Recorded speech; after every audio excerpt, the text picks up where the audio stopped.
Nós vamos abrir a palavra de Deus na carta de Paulo aos Romanos, capítulo 1, e vamos ler do verso 1 até o verso 7. Romanos 1, de 1 a 7. Paulo, servo de Jesus Cristo, chamado para ser apóstolo, separado para o Evangelho de Deus, o qual foi por Deus outrora prometido por intermédio dos seus profetas nas Sagradas Escrituras, com respeito a seu Filho, o qual, segundo a carne, veio da descendência de Davi, e foi designado Filho de Deus com poder, segundo o Espírito de Santidade, pela ressurreição dos mortos, a saber, Jesus Cristo, nosso Senhor, por intermédio de quem viemos a receber graça e apostolado por amor do seu nome, para obediência por fé entre todos os gentios, de cujo número sois também vós, chamados para serdes de Jesus Cristo.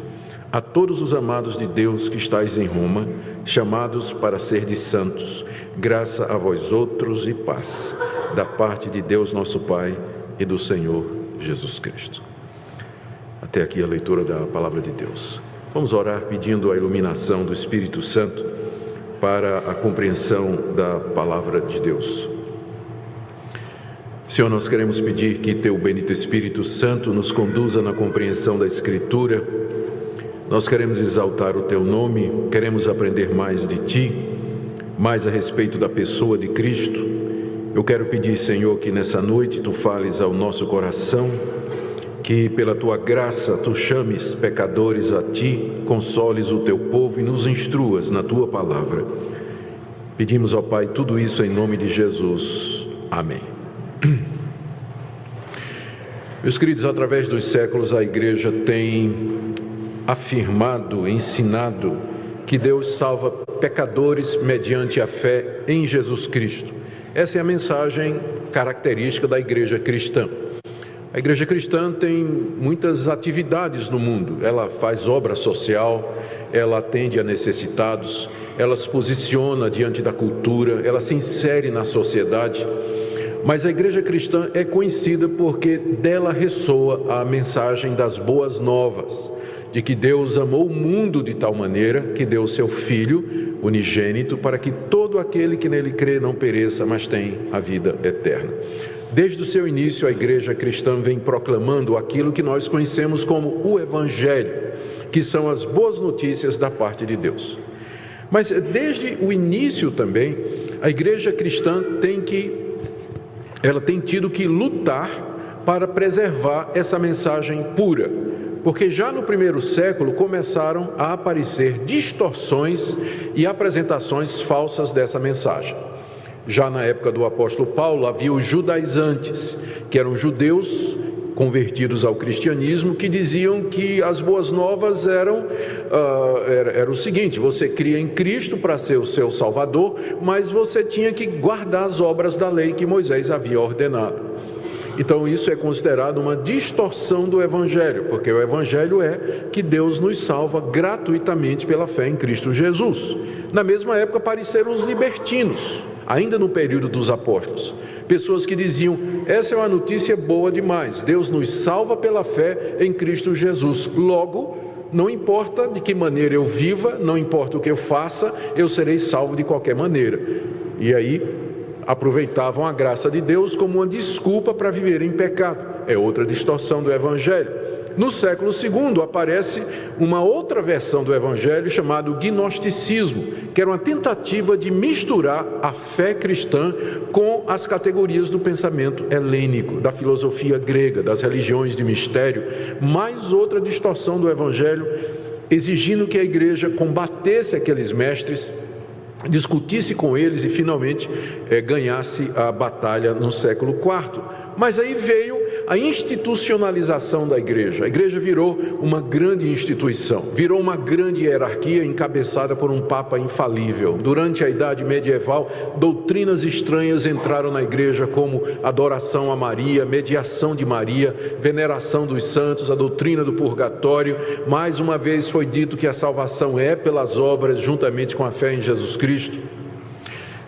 E depois que isso foi vencido pela Reforma Protestante, aí vem o liberalismo teológico, estudiosos na Alemanha, depois na Inglaterra, finalmente em toda a Europa, passando para os Estados Unidos, chegando no Brasil, dizendo que a Bíblia está cheia de erros, nós vivemos na idade da razão, que a ciência já mostrou que Deus não existe, nós não precisamos de Deus, a Bíblia na verdade é uma coleção de mitos. A boa notícia é simplesmente que Jesus era um profeta, era um ensinador de moralidade, de ética, e que os seus discípulos que inventaram todas essas histórias a respeito dele, que ele morreu numa cruz e coisas dessa natureza.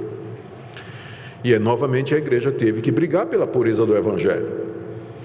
E vencido o liberalismo teológico em parte, porque como movimento ele já praticamente se extinguiu, a igreja agora tem que enfrentar outras versões do Evangelho, o Evangelho da prosperidade, a teologia da libertação, igrejas que fazem o Evangelho ser simplesmente a chave que dá acesso a Deus, que dá trabalho, emprego, saúde, casamento, prosperidade e carro do ano para quem o busca. Se você fizer campanha, entregar dízimo, se você fizer sacrifício, e outra vez lá vamos nós ter que brigar pelo Evangelho, para manter o Evangelho puro. Em todas as gerações, a igreja tem sido obrigada a lutar pela fé evangélica, porque há distorções o tempo todo, e nós vivemos numa época em que existe também muitas distorções a respeito daquilo que são as boas notícias da parte de Deus.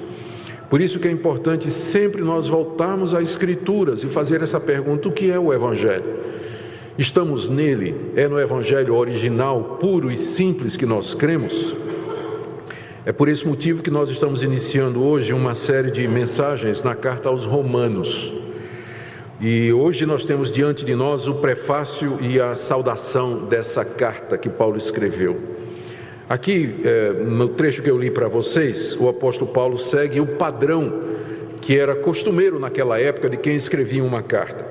Ele se apresenta, diz o nome, dá algumas explicações a respeito da sua pessoa, identifica os destinatários a quem a carta é dirigida e faz um voto, que é uma espécie de desejo de paz e bênção para aqueles que o ouvem. Só que essa introdução, que tem 7 versículos, ela é maior do que o normal, se você comparar, inclusive, com outras cartas que o apóstolo Paulo escreveu, que estão no Novo Testamento. Ela é incomum, porque ela é bem extensa, essa introdução.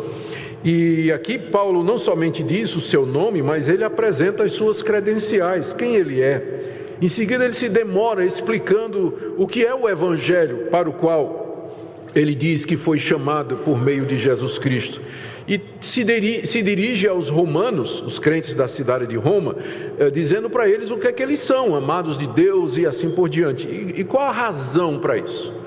O motivo é que Paulo estava planejando visitar a igreja que estava na cidade de Roma.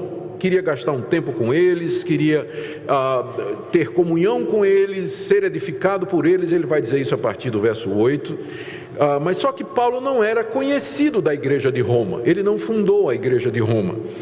E ele não era conhecido pessoalmente, não é? A fama de Paulo já tinha chegado na cidade de Roma, mas ele não era conhecido pessoalmente. E Paulo sabia que tinham boatos a respeito dele, do tipo assim, que ele era um mercenário, de que ele plantava igrejas e pregava o evangelho para arrecadar dinheiro em fundo próprio, que ele tinha intenções equivocadas, e que Paulo era um apóstata do judaísmo, que Paulo pregava contra Moisés, pregava contra o templo, contra as gloriosas instituições da antiga aliança. Paulo sabia de tudo isso. E Paulo queria que a igreja de Roma o aceitasse como missionário, porque ele tinha planos de pregar o evangelho na Espanha. E se você olhar no mapa, a Espanha estava lá em cima e Roma estava exatamente no caminho. E era uma igreja que poderia servir de base para o projeto missionário de Paulo. Então ele escreve essa carta com o objetivo de se apresentar e de apresentar o evangelho que ele prega. E ele faz isso explicando, já antecipando aquelas objeções que algumas pessoas deveriam levantar, do tipo assim: Paulo, você está pregando que a salvação é pela fé, mas então para que serve a lei? Paulo está dizendo que a salvação é mediante Jesus Cristo, mas e o Antigo Testamento, e os sacrifícios, como é que fica a nação de Israel? E enfim, todas aquelas acusações e perguntas e críticas que eram feitas com relação a Paulo. Então a carta aos Romanos